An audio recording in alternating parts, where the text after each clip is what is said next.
Good evening and welcome to The Square. Tonight is a very timely conversation on remote working, working from home against the COVID-19 pandemic, balancing this out with human resource management. Joining us, we have two guests today. I'm very happy to welcome them. One who, it's her second time here. We have Denise Umunyana, who is the co-founder as well as the managing partner of Right Seat Limited. Denise, great to have you on The Square once again. Thank you, Diana. Also joining us is Aaron Turamye, who is the Vice Chair of the Rwanda Human Resource Management Organization. Aaron, great to have you on the show. Thank you, Diana. My name is Diana PC, host of The Square. As always, I'm joined by our resident panelists. I'll start with you, Brenna Namata. Great to have you on the show as always. Thank you, Diana. Also joining us is Charles Haba, resident Square panelist. Charles, always a pleasure to have you. Same here, Diana. I like your hair. Thank you. So like we do before we kick off with the conversation, midweek highlights from the Square resident panelists. Charles, anything you'd like to share so far? Yes, of course, as ever since the lockdown began, we did make a pledge to our viewers that would always have a COVID-related highlight. And one of the things that have taught us about these numbers is appreciating statistics. So we've had a fairly high positivity rate. We had a fairly high positivity rate before we went into the lockdown. It dropped a little bit when we had mass testing. Then it went up again after the 2-3 days of mass testing. Then it's important to teach people statistics and how these things work. It might seem a little bit complicated because everybody will be so concentrated on why we have so many numbers. And I think there's a gap, and that's the point I want to raise tonight. There's a gap on RBC's communication, why we have so many numbers. I think there's a lack of communication on their part. So that's one. Number two, related to the numbers is people in critical condition and people who are dying. That's extremely concerning, but we also have to look at that in relation to the numbers. So my point really is that RBC has to communicate a little bit more deliberately. Yes, absolutely, I agree with you. Brenna, any midweek highlights? Education. It was good to see that students were able to do their exams, and thanks to everyone who made an effort to facilitate the students. What we're seeing from studies from UNESCO, there are so many children that have been out of school for almost 2 years now, especially girls. Then we also have an issue around teenage pregnancies. We don't know if these girls will go back to school, so it's still quite an issue. It is. Yeah. Thank you. Can I just comment very, very briefly on the education versus COVID? Yes. I saw something very painful today on how people are cheating during exams by giving each other answers on masks. Oh, wow. Yes, so in the inside of masks. That's interesting. Yes. That's quite ingenious. Yeah. Really? Yeah. But there's a way, there's always a way. So thank you, Charles and Brenna. Thank you also once again to our guests, Denise and Aaron. Very important conversation we're having tonight based on remote working as well as human resource management in this regard. And the conversation really here is to examine how companies can best deliver for their employees so that there's general good performance of employees as well as the company overall. So we know that the face of human resource management is radically changing. Of course, this is based on the COVID-19 pandemic. It's almost 2 years. And we've seen a spike in remote working of employees across the globe. So my question to both of you, and I'll start with you, Aaron, is to what are some key areas that managers can focus on to ensure business continuity, employee productivity, as well as motivation? If you could just share some key salient points on what managers can focus on to ensure employee high performance. Over to you, Aaron. Yeah, thank you, Diana. As you correctly put it, now we have quite a significant number of staff working from home. And it's very, very important that managers in different companies are able to track their performance. So as HR professionals, we advise managers, including HR managers also in different companies, to track the performance of people working from home. So how could they do it? So first of all, as staff work from home, it's important that they define the deliverables. Line managers define the targets for each employee working from home. Because at home, you will not monitor whatever the staff is doing, but you have to agree on targets. So it's important that employees working from home are given their performance contracts, copies, and also, very, very important, they need to be given weekly performance targets. And at the end of the week, employees working from home need to report. So the reports will highlight achievement versus target. So what we observe in some companies is that employees work from home, but they don't have targets. So you perform ad hoc duties. That's very, very vital. And it's also very important for HR managers, train line managers on how to communicate to people working from home. Because employees working from home are likely to get performance challenges. So the line managers need to engage staff working from home constantly and provide feedback. Where they get challenges, they help them. Also, very important, what we are witnessing is that for a staff to work from home, there are some important tools she or he needs to have. For example, you need strong internet to be able to work from home, to be able to send reports, to be able to receive communication from managers. So employers need to support internet for the employees working from home. Now, employers might think this is a cost, but if you look at overall, it's not a significant cost, because if we have, for example, 50% of your staff, they're working from home, that means you can also save on the cost of space, because you would ideally need to hire a bigger space for your staff to work from. Now, if you have some employees working from home, they're not charging you for the rent. So you are now saving, you can save on rent and support them on the internet. You also need, of course, to provide equipment for the staff to be able to work from home. And last, I would also comment about, supporting staff psychologically, because some of the staff may experience challenges. We have COVID-19 around, affecting families, affecting the staff. So HR managers need to train staff on how to manage stress associated with the kind of situation of the pandemic we are going through. Thank you very much, Aaron. We'll definitely come to the mental health aspect of remote work later on in the conversation. Denise, over to you. You have, I think, 15 years experience in this field in human rights as a human rights expert, and your company, RightSeat, is also involved highly in human resource management and talent acquisition. So, the question is the same to you. What are some key things that managers need to focus on to ensure company and overall staff performance when it comes to remote work? Thank you, Diana. So first of all, I think we all agree that these are difficult times we're in, and I don't think anyone was ready, either managers, either organizations, either employees.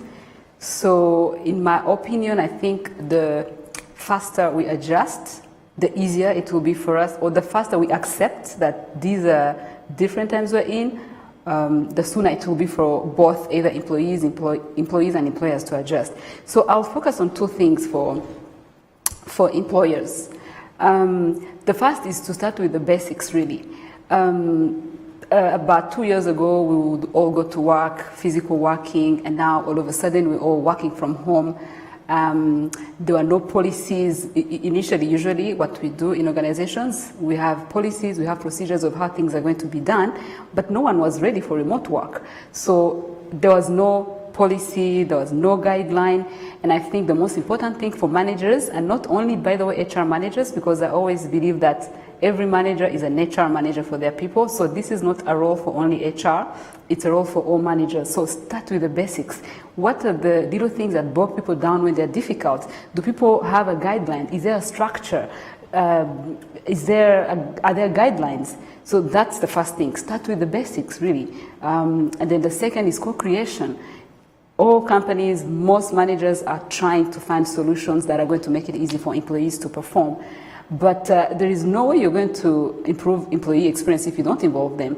So I would advise managers to really involve in every solution they're trying to create to make remote working easy. They should involve all stakeholders in the organization, including employees. So that's on the side of managers. Now, employees also have a role to play. You know, COVID is not only for managers; it's for everyone. So employees also have a role to play in this. First of all, they need to cooperate. As much as it's difficult for them, it's also difficult for the managers. So really, my advice to the employees is to cooperate, especially with the obligations they have. They should be, accessible, they should be available, they should communicate on a regular basis, and they should also stay connected with colleagues and be open to ask questions when they are facing difficulties. So if all this, so it's an ecosystem. If all this, and of course, this is only, by the way, not for managers and employees only, there's also service providers, internet connection, there's also policy makers. So if you don't have policies, if you don't have a good internet connectivity, this is not only an issue for employees and employers. It's really a situation, it's an ecosystem, issue that must be dealt with. But really, for me to conclude, is that we all have to stay positive and work together as employees, as employers, as policymakers, as service providers. So those are some of the key areas that I think we all must, talk about or think about for remote working to be effective. Thank you. Thank you very much, Denise. Bernard, Charles, I'll put this conversation also to you. Bernard, in your opinion, I know you run, a team of a staff of, 15 to 20 people. And in your experience, what are some key aspects that managers and employees need to adapt to when it comes to remote work? I must say it's been quite difficult adjusting because ideally you do budgets before. Now, most of us, when we were planning for 2021, we actually thought the pandemic would be gone. So even in terms of allocation, we were not thinking the pandemic would still be there. So already you're starting from when you're constrained in terms of resources, then it becomes difficult in terms of how you can facilitate your teams. But it's here, you have to deal with it. I really feel that it's a work in progress. I wouldn't say it's there's a clear blueprint for this.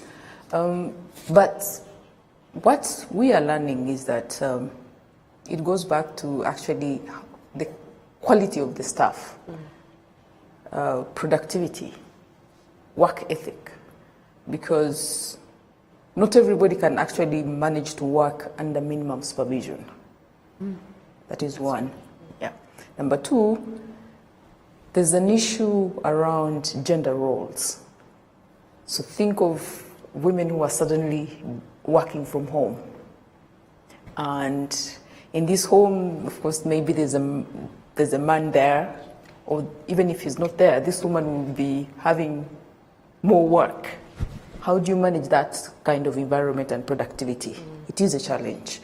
So it will take flexibility on behalf of employers and employees, because the whole concept of standard working hours doesn't work.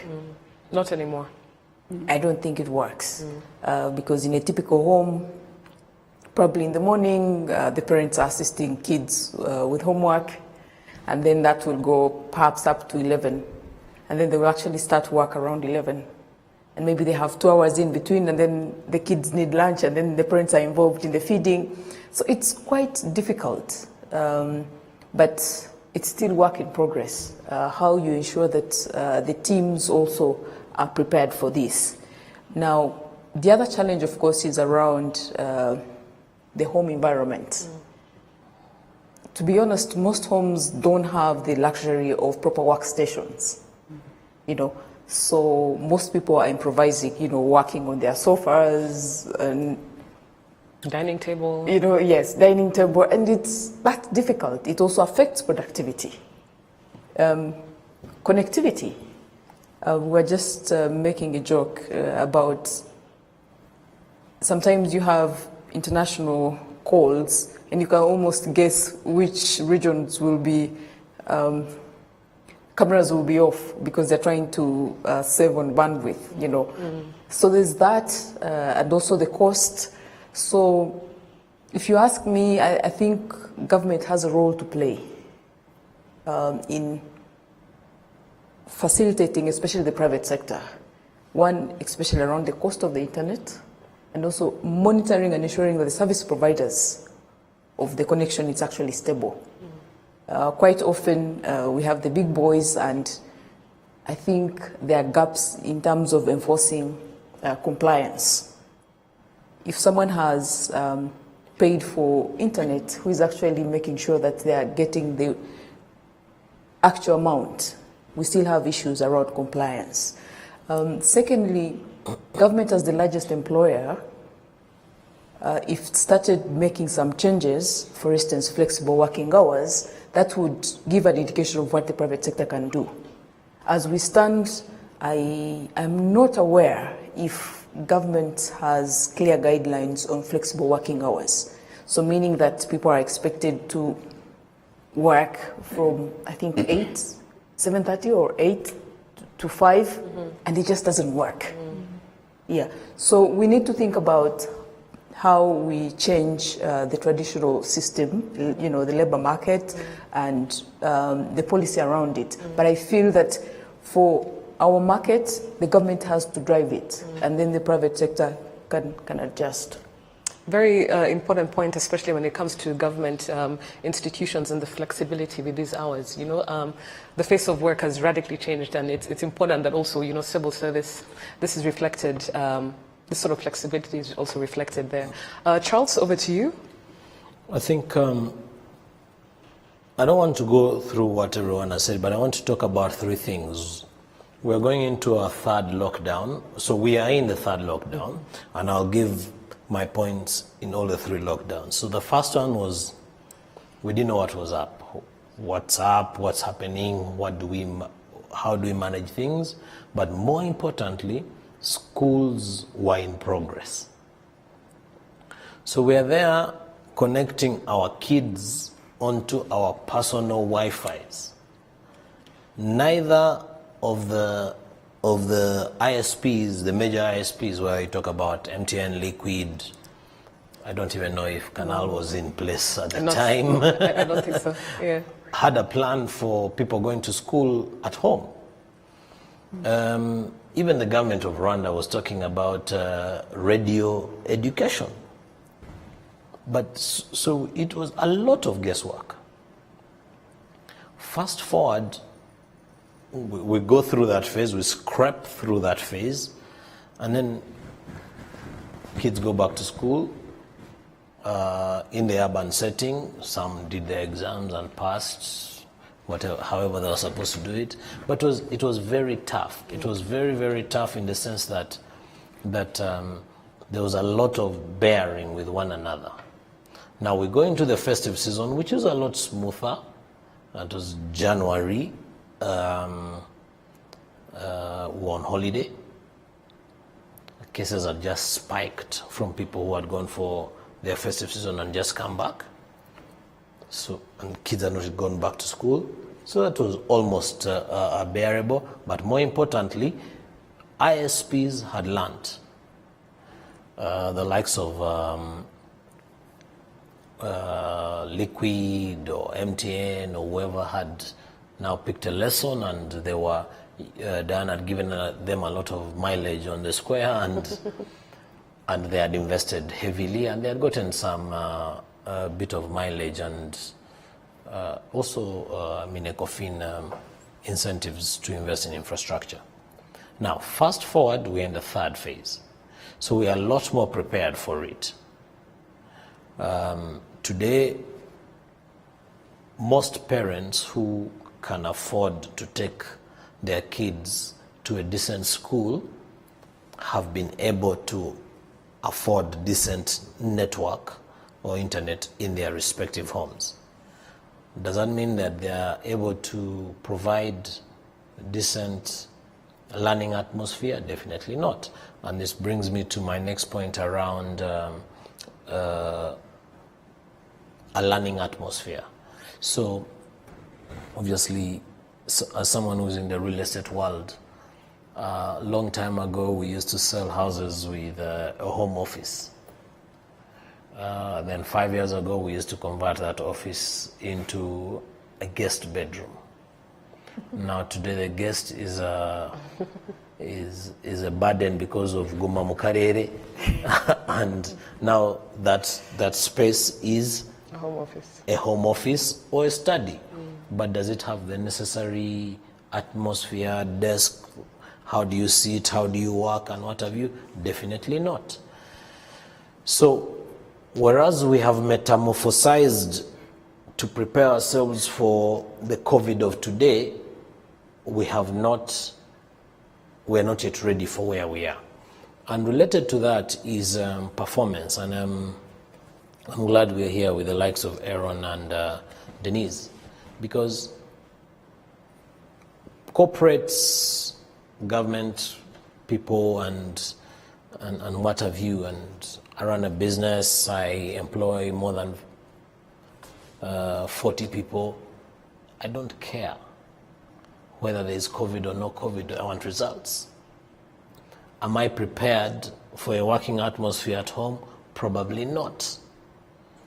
Is Rwanda Revenue Authority interested in listening that the parastatals or businesses and so on and so forth did not make money? Most likely not. Everyone is interested in their own targets. So we live in an extremely selfish world that it's about targets, and growth, and growth, and growth. So it's a huge dilemma, and I believe that we need to adjust our growth expectations with what COVID has brought us. Absolutely. I want us to read a couple of tweets just early on than usual, just to mix this conversation with what our viewers are saying on this topic. And we have the first tweet coming in from Frank Chigenza, who says that the persistent poor service delivery by internet service providers sums up the whole discussion about remote working. We've had a taste of this when your guests attend remotely. Tongue in cheek there, but it is true. We've had guests who attend virtually, and we've had issues with connectivity. So, you know, it's an issue across the board, something that we have to take note of. We have another tweet also coming in, and this tweet is coming in from, I believe, from Fiona, and she says that her tweet is, how are human resource managers coping with this? How do they track the staff's daily work? By deliveries made on time, waiting to hear. So these are some of the tweets. One is talking about internet connectivity, and another is also talking about how do we really track, you know, how employees deliver. And I think Denise talked about that as well as Aaron, in terms of, you know, key performance indicators, weekly targets, and that sort of thing. Then we have another tweet coming in from Jackson, who says, remote work as such is not a problem. The problem is when the nature of the work does not allow the feasibility of work. For example, if in your today to work involves community-based mobilizations and those who have no access to technology. Very important points that Jackson raises. I'd like to go back to our guests just very quickly. Denise and Aaron, if you want to comment from what our viewers have said, we'll go back to our social media feed. Aaron, if there's something you'd like to share before we go to the next segment of the conversation, which will be focusing on mental health. Over to you, Aaron, and later on, Denise. Yeah, thank you. I think what I would like to comment is that change is already here. And the best we can do is not to resist change, but to embrace it. And so we have to embrace working from home. And it's very, very important that as staff, we also cooperate. We have issues of internet, which is already raised on the Twitter. But employers need to work with employees to ensure that they overcome the obstacle of connectivity. So I know, as somebody said, that budget is already set for the year, but I think we can also do budget realignment. I think it's very, very key that employers understand that they need to provide internet to staff to work from home. But also, as employees, we need also to change our culture. We need to understand that working from home should be our responsibility. I mean, we should also contribute to our success in working from home. Because if if you want to advance in career, this is an appeal to all staff. If you want to advance in career, there is no way you advance in career without working. Because through work, you get the experience required, and you can also get promoted from one level to another. So I think it should be embraced by the employer and the employee, and make sure that the obstacle of internet is resolved, particularly for employers who can get some extra budgets to support stronger bandwidth to allow staff. But the part of the internet is one thing. There's also another part for the staff to embrace that change. Somebody talked about the household chores that you're involved in, cooking, attending to a child. Yes, that's true. But we also need to understand that if our companies don't reach the targets, we have no jobs. We have no jobs. So we have to contribute that productivity. Even if we have the household chores, we must know we have targets to deliver. If we don't, we are out of the job. Because if there's no money, if there's no productivity, if our companies make losses, we're out of the job. So we need to embrace that change, and employers need to contribute to the cost of internet to ensure that employees are facilitated to deliver on their targets. Thank you very much, Aaron. Denise, over to you. So I'd like to comment on someone said that how is HR coping with this? And wearing the HR hat, I have to say that HR is overwhelmed. HR managers are really overwhelmed. But also maybe there is a positive impact that this had. Now, all of a sudden, HR managers are the most important people in organizations. Before, HR's people were not as, they were respected, but not as of today. So today, a manager has a problem, they go to HR. An employee has a problem, they go to HR. So it is overwhelming. But challenge is good. So I guess this also gives us an opportunity as HR people to learn and to continue learning, and look for ways to support our employees, because this is really an issue that must be addressed. So again, I really want to advocate for HR managers and ask the management of the organization, so this is the executive team, the employees, to really support and cooperate with them. So it is not easy. HR people are also human beings who are also not ready. This is a pandemic that surprised all of us, so it is not easy, but we're trying as much as we can to really support the people. And then also say that, so how do you make sure that people deliver on time? This has been one of the most challenging, part of remote working, staying connected and knowing whether someone is working or not. And of course, we'll get to that as well. There's also the mental health aspect that comes with it. So really, my advice is that people must be human, Herbert Ashton did say that we live in how did you say? It's a world that is not selfish, but so what I'm trying to say is that let's be humane and support one another. Not saying HR managers, employees, we're all human beings in this, and we need to work together. So maybe we'll come back to that, but definitely there must be a process of managing performance for remote work. Especially, it's never been easy. Even when we were physically working, performance management has been an issue. Now imagine working remotely, and if it hasn't worked physically, what are we going to do to make this happen? So I do believe that we'll come back to that, but I would say it's to create an environment that enables staying connected, but also creating clear targets and setting guidelines that will help people be able to perform remotely. Denise, that was a very good segue into the next part of the conversation, which is to do with mental health. Can you give us a snapshot, based on your experience as an HR expert? What are some of the issues when it comes to mental health with remote working? Just to give us an idea, like what are some of the experiences people are going through, across the board? Well, there are many, but just to mention a few, there is social isolation, working remotely. Most of the time you don't get to meet people. We are in lockdown, so social isolation is one of them. There is also anxiety, of course, about the virus. You're trying to protect yourself as much as possible, but now I feel like COVID is in the air, so that anxiety of the virus is also there. And also, the uncertainty about the economy. All these are just a few of the things that are causing, mental health for employees, and this definitely affects performance and productivity. So employers need to really help. It's also not easy for them. I keep saying that I don't want. We're both human beings facing this, but employers can help by probably creating policies around mental health, or creating some programs around mental health in organizations. I've seen there's an organization that started recently a mental health program. So this is a good example. Can we have all organizations have this in place? Can they encourage employees to, can they emphasize on mental health benefits?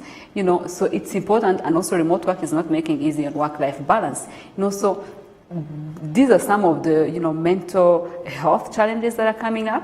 And it's not only employees, by the way, as even managers do face those. So again, we really need to cooperate and work together and, create conversations, create policies, create programs around this issue of mental health in organizations. Thank you very much, Denise. Aaron, what are some of, from your experience, what are some of the key issues people are facing in terms of mental health and when it comes to remote work? Yeah, there are quite a number of challenges because, some of the companies, as they go through the lockdowns, performance has dropped. So you find maybe in some cases salaries have been slashed, or in some cases suspended.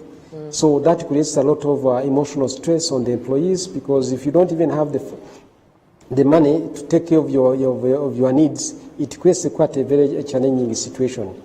Also, I think Denise mentioned it. Some companies, did layoffs because of the poor performance, and so for some of the staff were laid off, and maybe after some time brought back.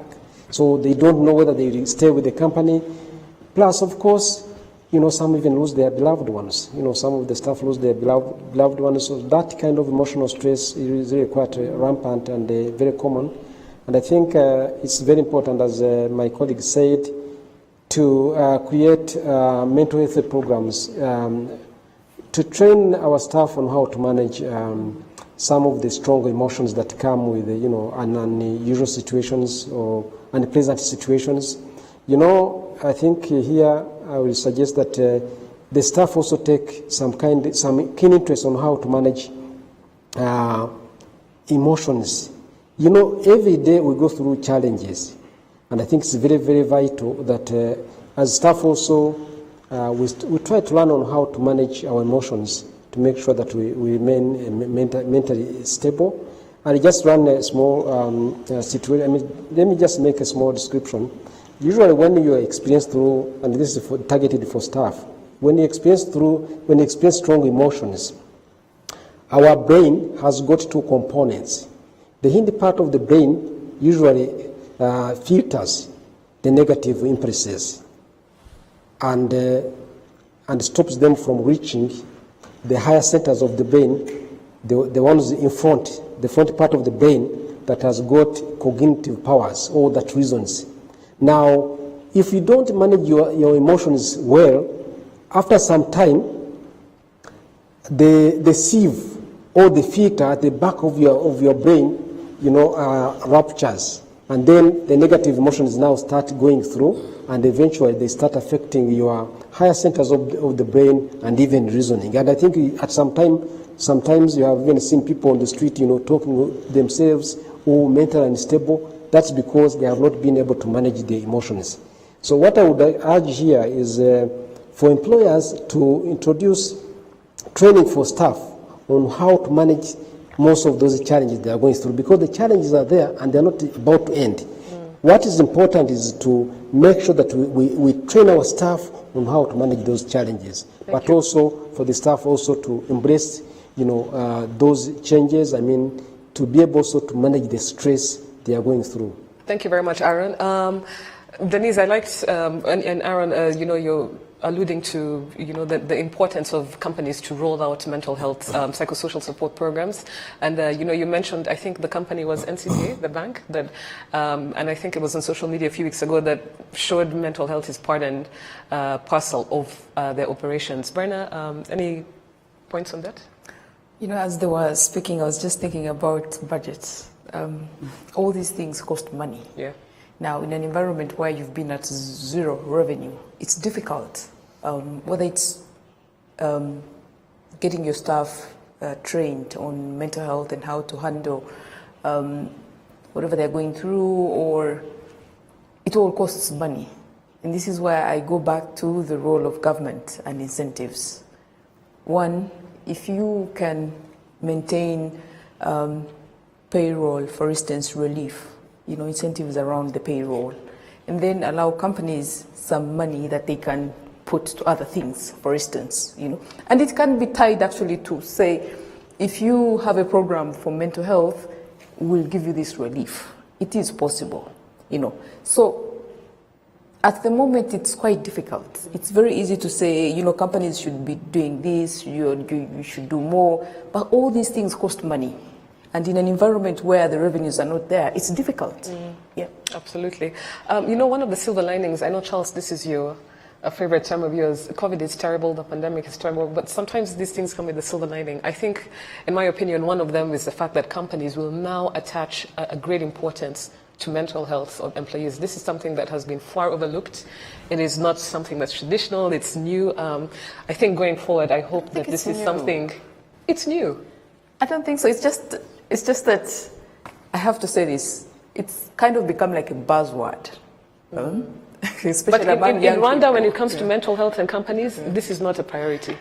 It's never been a priority. It's never been a priority, but it's for a reason. Why? Like I said, all these things cost money. Yeah? And also, as the quality of life improves, then we aspire to higher standards of living and all kinds of things. For one person, mental health, taking care of their mental health may as well mean making sure they get their salary on time, for instance. Yes. For someone else, it might be as simple as I need a day off, maybe 2 days off a week. So it's a delicate subject in my view. It's not as straightforward as we see it, for instance, on social media. But just moving forward, I hope this is something that companies will really adapt to and adopt when it comes to operations. But just very quickly, I'd like to hear what Denise, I think there's something very urgent you want to hear. You're itching to say something. So yes, Brenda is talking about budgets and, the role of government, definitely. You're right and it's fair. But let's think about people. If you're an organization and you don't have people, who's going to drive your targets? So I really think, of course, finance people will talk about money. I'll talk about people, but we need to come to, a common understanding. And I do believe that people are the most important assets of an organization. So if people are not in an organization, I'm sorry, no work will be done. Absolutely. So the issue of budget should be, looked at in concurrent with the role of people in an organization. And then coming to government, I don't think it's the role of government plus private sector. The government alone will not be able to do this. Organizations, private sector, they have internal regulations, so they should also look and try different things that can help employees. So yes, government has a role to play, but I think mainly it's the players in the private sector that will also have to drive this. Yeah. Thank you, Denise and Brenna. Yeah, it's really a fine line between government and private sector when it comes to this, and also between budget and people, the people who form the organization. Charles, very quickly, over to you. Yeah, I want to talk about overworking and being overworked. Aaron did say something that tickled my mind, and I want to give my personal life example on Monday, the day before yesterday, which was effectively the first day of the third lockdown.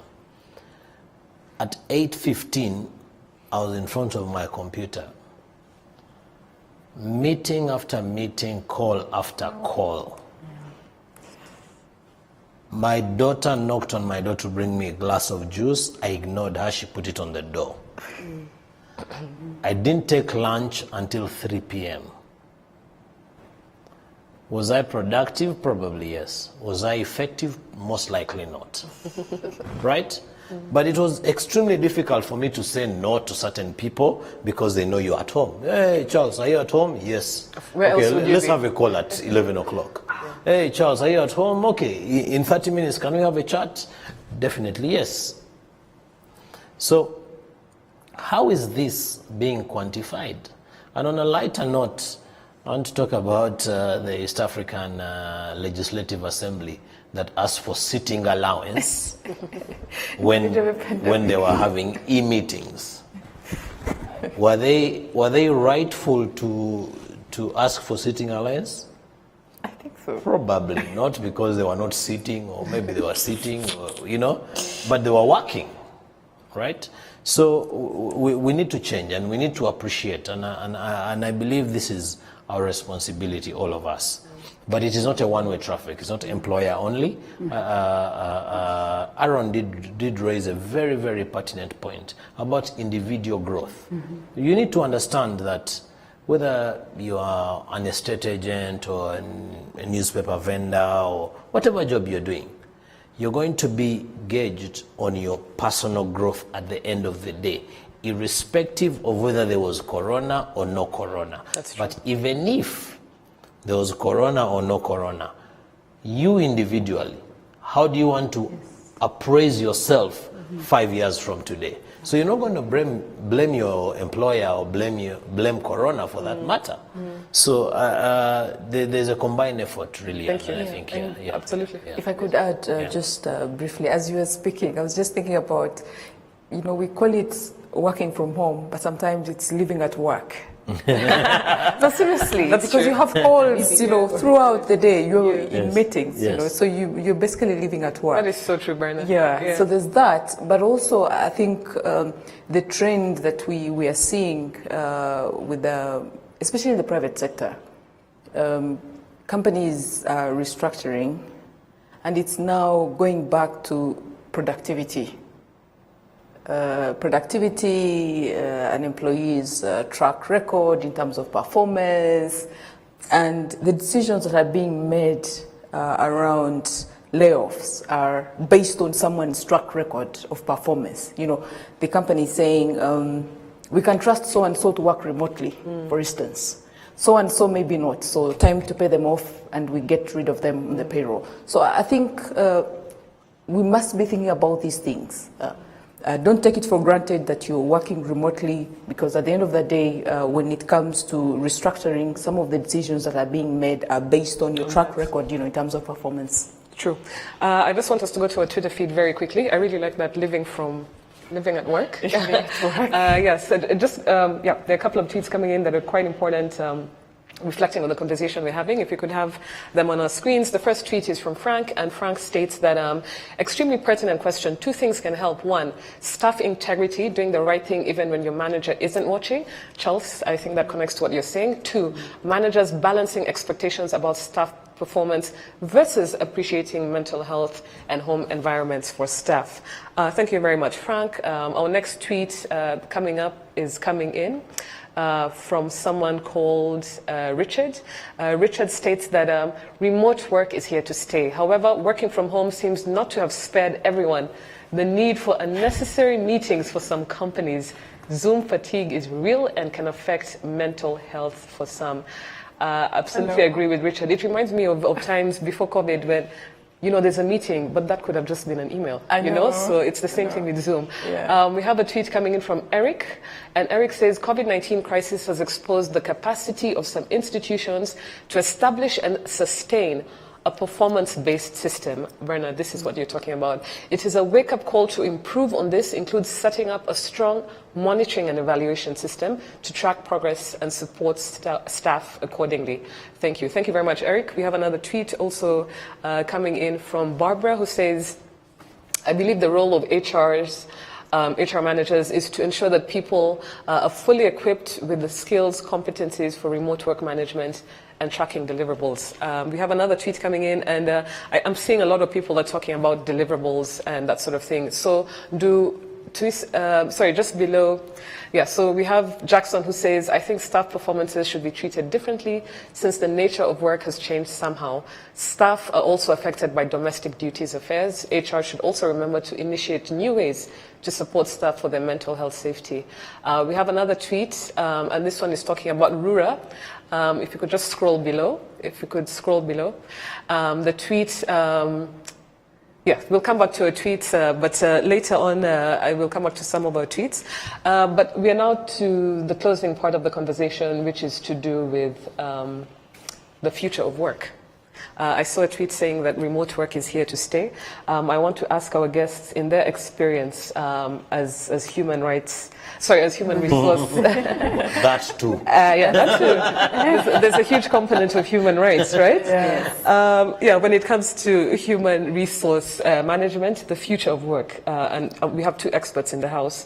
Of course, from your perspective as an HR expert, Denise and Aaron, I want to ask, what has been, the first question, what has been, in your opinion, what has been the overall impact of working from home in Rwanda? I know, there are studies that show, how remote work is globally, but from a Rwandan perspective, what has been the overall impact? Is it better than physical presence at the office? Is it worse when it comes to productivity of staff and company operations? Or is it something Rwandans are yet to fully embrace? Denise, I'll kick off with you. Thank you, Diana. So I think overall, the experience has been difficult in Rwanda because we were not ready for remote work. And for remote work to be conducive, again, there are many aspects, that had to be in place. There is, I have touched about it, maybe many homes now need to have an office. That's something that wasn't there before. We need to have equipment. So it's been, I feel like most people I've been talking to, they're not for remote work. They're like, okay, at least let us have a hybrid, maybe we could do half-half, but it's been mixed feelings. Globally, of course, according to a recent survey that has been done by Society for HR Management, 71% of employers say that it's been very difficult adjusting to remote work. 65% say that they've failed to actually manage employee morale. So in Rwanda, it's been very difficult. Again, there's a lot of distractions at home. Apart from that, we don't even have the right equipment to work remotely. It's been difficult to stay connected, of course, with the issues of connectivity and the sorts, and then, of course, again, the aspects on mental health that we've talked about. So it's been difficult in Rwanda. It's been difficult, but again, personally, I think remote work is here to stay, and all stakeholders need to really work together to have this work properly. So I want to borrow the words of Roy Glackman. He said that we will never arrive at an end point. It's a journey with a never-changing landscape. So we will never arrive at an end point. I think we need to keep trying new things. What works? What doesn't work? Again, together with employers, employees, government, private sector, we really need to keep trying and see what works best. But in Rwanda, it's been difficult, but it's here to stay. And again, I'll come back to what I said before. The sooner, the faster we accept that this is here to stay, the easier it will be for all of us to adjust. Thank you very much, Denise. Aaron, over to you. Your closing arguments on remote work. Do you see it?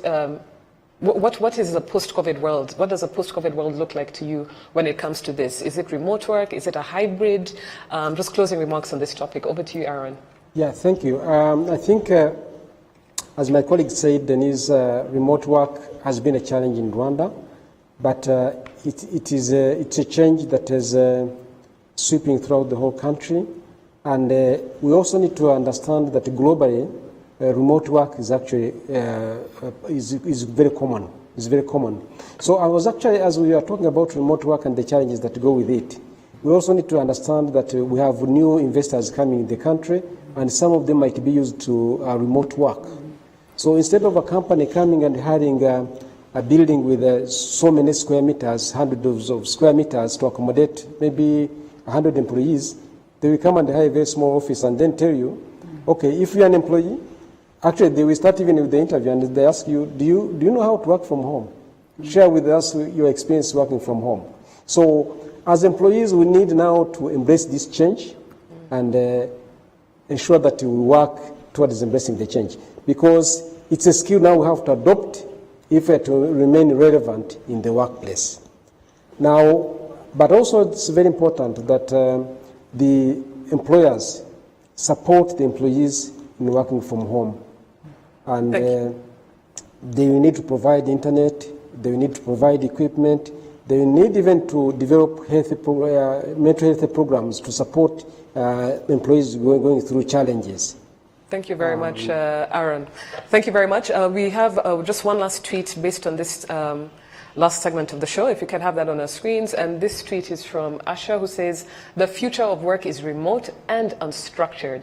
We need to adjust how employees' contribution is perceived towards corporate growth. Employees must adjust on how they deliver, even without supervision. Performance measurement systems must be adopted for human resource management effectiveness." Thank you very much. Closing remarks, I would like to go to the resident panelists, but thank you very much, Aaron, and thank you for recapping everything managers and employees, employers and employees need to focus on when it comes to human resource management and remote work. Denise, thank you very much also for, your very impassioned plea that, human resource managers are also people. Let's try and be humane in how we deal with our staff, with our employees. Thank you very much. I'd like to just go to Brenna and Charles very quickly, closing remarks on this topic. Charles, I'll kick off with you. My closing remark is around what Aaron said, and I want to tell a true story. A friend of mine comes from Canada to pick his wife, to come and marry her and take her back to Canada. COVID locks them here. There is no wedding. But whatever he does in Canada, his job, he works from home in Canada. So he gets here, they can't have a wedding. There are no people, there are no weddings, there is no church, gusava and everything. So he comes, he's stuck here, but he's working. So the lady says, "But hello, you came to take me." Then the guy says, "But we are not married, I can't take you." Then the guy says, "But I'm working and I'm providing." So she says, "But we are not married." Fast forward, they are living together in Rwanda. He is working in Canada. She is working in Rwanda, but she's not happily married in Rwanda. Okay. Yeah? Your point very quickly. My point is, let's embrace the new normal. The new normal. Yes. I know. Yes. But I just want to, that's a true story of someone, Bana, Dan, and myself, we all know. It's a true story. But I just want to say something really around, very, very quickly around alternative sources of income. So we all know that employees generally will all have an alternative source of income. It will be a boutique, it will be a motor, it will be something that will supplement your income. That alternative source of income had better be online. Yes. It is the future. Yeah. Brenna, very quickly. The future of work is definitely very competitive. What he just described, you have to adapt, you have to be agile because the job that you thought you would do, someone can do it from wherever around the world. So either you adapt and you can do it from there, or they will hire someone in another country to do it. So we have to be flexible and understand that the future of work is very competitive and will require reskilling on the go. Yeah. Thank you very much. There's a tweet that came in that I think is very pertinent for us to focus on before we close. And this person, Sandrine, says, remote work comes with other defects that we would usually run away from to the office. Gender-based violence, alcohol addiction, burdening home chores, having tighter grip where your face does not have to show up. Understanding is key here. I think that's very important, and that's something that's really happening. I know. I think that's a conversation on its own. Yeah. So back to our guests. Aaron and Denise, thank you very much for tuning in, for joining us here tonight. It's been a pleasure to have you. Thank you, Dana. Thank you. Thank you. Charles, always a pleasure. Brenna, always a pleasure. To our viewers, thank you so much for tuning in. Keep the conversation going using #TheSquareRW. Thank you so much for the insightful commentary, the comments that we've had on our social media feed. To our partners, Uzi Collections and Bourbon Coffee, thank you for always supporting The Square. Have a good night. See you again next week.